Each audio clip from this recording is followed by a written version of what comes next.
What's up, guys? Suchi again. Good day, because my car started without any issues. Like, it actually just fired up right away.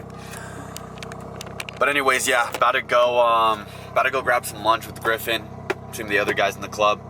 And I'm probably gonna do a video later, or I will do a video segment later after the cruise on the cons of my car and how I was able to basically get it for $11,000. And these are all things, I'll add up like the total cost of how much things cost in the car and how much it would cost to fix. But first, we gotta go on a cruise. Just pulled into the parking lot. I thought, wait a minute. As I was pulling in from over there, I see Thomas's car and I see a red car and I thought it was Griffin's car, but it had this wing on and I was like, there's no way Griffin will put a wing like that on his car. So yeah, it turned out by some random eclipse, but there's too many cars in here, so we couldn't really squat up.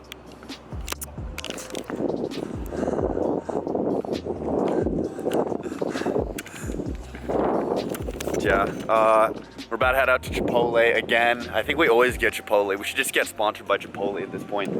But look at this. I don't know if you guys know. You guys don't know, but this is the exact daily I want. I really, really want an IS250. I think this is an IS2. Yeah, this is like a 07, like 0 to 2011 model. I don't know. They're just like really, really good dailies, but this is ideally like the car I'd want to have. But yeah, stuck it. Be such a nice cruiser car, and they go forever too because they have Toyota motors. One day. They're too expensive for me right now. I don't think that's nice. All right, guys, going on the cruise. We're good. About a seat. Wait a minute.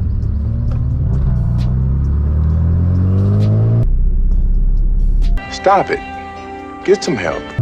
Oh man, y'all caught me lacking, but like, damn. No one saw that. I'm gonna cut that out. No, I'll probably leave it in. But shit. All right. Anyways.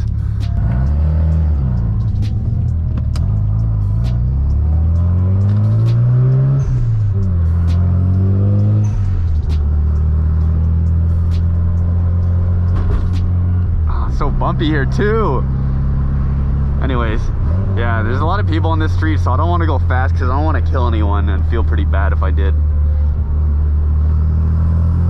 Ooh, Thomas went around. All right, we got Griffin and all right, leading behind. They're catching up. Yeah, they caught up. Yeah, they're right there. I don't know if you guys can see them.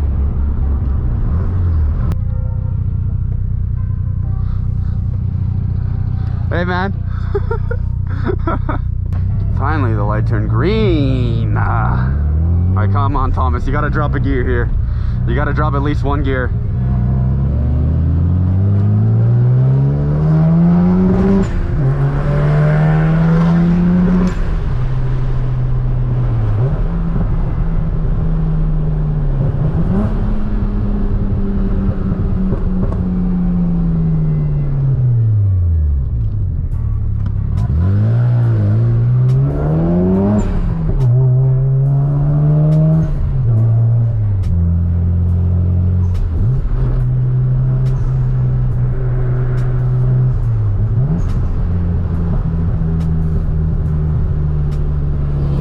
Hella nice. Shit. Griffin's got his GoPro too. Hey. You guys didn't know Griffin just got a new GoPro Hero 8. Literally after he tried mine. Well, he had a Hero 4 before, but I think he likes the Hero 8 footage better. So he went out and got one. I'm not saying like I'm the reason why he got it. I think he already like had it in mind. But once he tried mine and like saw like how much better it was than the Hero 4, obviously. He went out and purchased his own brand new, man. And honestly, it's worth it. It's really worth it because I mean, Griffin's a good driver. You guys saw him. I tagged his video in the my last video, but he's quick, man. He's really fast on the toge. He's smart. Like, dude, even if I had this car set up to handle, I'm pretty sure he would still. I think we'd be even in the uphill, but on the downhill, he'd for sure smoke me. And the only reason I keep up with him in the uphill is because I have more power than him. That's the only reason. Other than that, he's just a really skilled driver. And he's driven that road so many times, way more than me. But he's fast, man. I'm just like, you guys, I mean, I don't know, I just drive around, you know. I'm not like super fast, like in the toge. Like, I mean, if I really put it down, I can be like somewhat quick. But in terms of like just driving, I just like kind of putting around, like having fun, like going on cruises with friends and stuff. It's like, that's really what the car community is about, you know. It's just about like having fun, kind of cruising. Like, no one's gonna press you if you're super slow on the mountain or whatever. Like, everyone builds their cars for different reasons. Stance, whatever, I respect it all. I actually like stance more personally, but I also like driving as well. Best way to do that is get bags, but I can't afford bags, so I just choose to be statically low, super low, to the point where I'm like not functional. And you know, I get a lot of shit for it, but at the end of the day, like, it's my car, I like it, you know. Maybe I'll raise it a little in the future, but as of right now, I don't need to. I'm not putting down a crazy amount of power, so I don't really care that much. I just like it looking good and having fun. That's what it's all about. Woo! Parked up. Got the whole gang. Yeah, about to go on Chipotle again. I think this is the second day I've been to Chipotle, but you know, I think I'm Chipotle's biggest supporter at this point. I think I've been here like 4 times this week, and it's really bad because I'm in school, and school sucks, and studying sucks, and projects suck. And I've just been eating to like de-stress, so this is like literally, yeah, my 4th time here this week. Kind of sucks, but I mean, it doesn't suck. It just costs a lot of money. Wait a minute. Wait a minute. Wait a minute. Is that the Jetta? Hey, yo. Hey, yo, 2-step. Just kidding. Hey, yo, 2-step. No, just kidding. Like your car was in the last place. Yeah, I know, dude. It's pretty bad. That guy for sure has one of those 2-step tunes, dude. Just got back. Griffin had to go, unfortunately. He's going back home. He's flying back home for the week, so in the next couple videos, y'all won't see Griffin, but you'll see the other boys.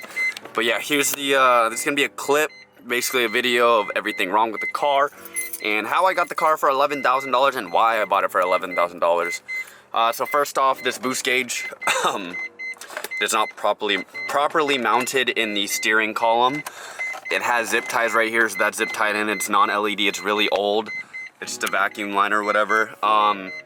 Next thing, the RPM gauge doesn't work half the time. You have seen that in my videos before. That costs around, it's like a blown fuse or capacitor in the RPM gauge. Basically, it's like messing up the voltage in there. That costs around, shipped and bagged, probably like $200 to $300 to fix. The inside, this is cracked. This thing costs around $100 to replace. These mats, I don't have floor mats in right now because they're shot, but these cost around $100 for the pair. The speakers were blown out when I bought it. Those are around $60. Let's see, when I bought it, the sway bar end links were shot too. Those cost around, oh my god, I want to say they were like $300. Let's see, and into the engine.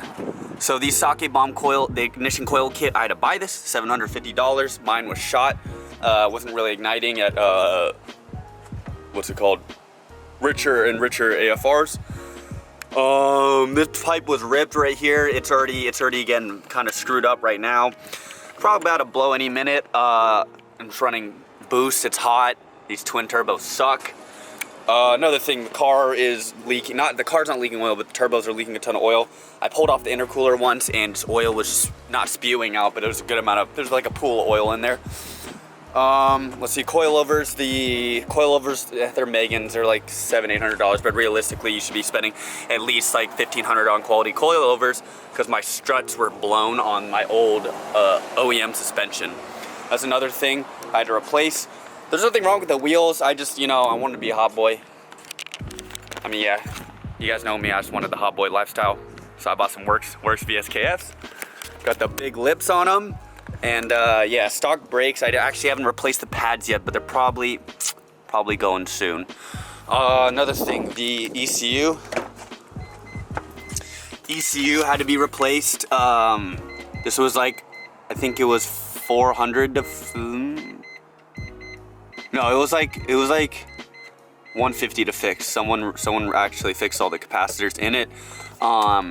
This wiring, so the ECU harness, I actually need to get new ECU wiring because I should get a new wiring harness from Mazda or from someone because mine's kind of hacked up. Let's see what else. This is a huge thing. This door handle, it's supposed to, that was kind of sus. It was supposed to be here, obviously it's broken off. Dude, these are expensive, man, and they snap so easily. Mazda made such a crap design. You can get it from Bubble Tech for like 150 bucks, I want to say, somewhere in the 100 range, just for that one door handle piece. Next, the paint. The paint, man. So there's a paint on the top, kind of shot. Let me get better. The light sucks, but yeah, fading. It's been keyed there. Front bumper's plasti dipped right now. It's red underneath. I need to reshoot that. Major fading here. Major fading on the driver's side quarter. Gas cap doesn't always close all the time. Let's see what else. It had a major exhaust leak, but I obviously fixed that. Eliminated the high flow cat. Yeah, exhaust is all good. And I don't know what these are. It's like bumper. I don't know if the guy was playing bumper cars before, but it has these stupid little bump things. I can't take them off because the paint's shot underneath because that's all the 3M tape. This wiper needs to be deleted because it looks ugly and it's all rusted and it doesn't even work. And then this is the tint. It sucks. I don't know. It's all bubbled up and shit. What else? Oh yeah, it was broken into before. So I literally don't have a keyhole here. It activates by the master lock. So luckily I can still lock my door. Sorry. This driver's side fender vent was missing. I had to buy this from, luckily, a local rotary. He's like my rotary dad. His name's Wendell. He sold me a fender, the fender vent for like 50 bucks or something. So I was super clutch. Otherwise, I would have you ventless on the fenders. But yeah, he hooked me up. He gave it to me for cheap. Luckily, otherwise I would have had to pay probably like $100, but he gave me for 50. And then the LEDs. Oh yeah, another thing, the lights weren't working. So only this side was LED, or no, only this side was LED, and the other side was just normal. And this one kept going out. So I just bought a whole LED kit and wired it in, and this also needs to go down. There we go. So it starts. Yeah, I need to tighten that more. Other than that, yeah, those are all like the major issues with the car, and that's basically like how I got the car for $11,000. And this was also in 2019 before the JDM price spiked too. You're able to get Supers back then for like 25K. Now Supers are like 50K. But yeah, brand new radiator support right here. It's been welded in because it was in a front end accident, but it only crushed it to like right here, so it's okay. All right.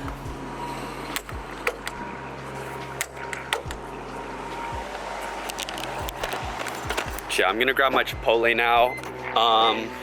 That was my video on how you can basically afford how I bought my car.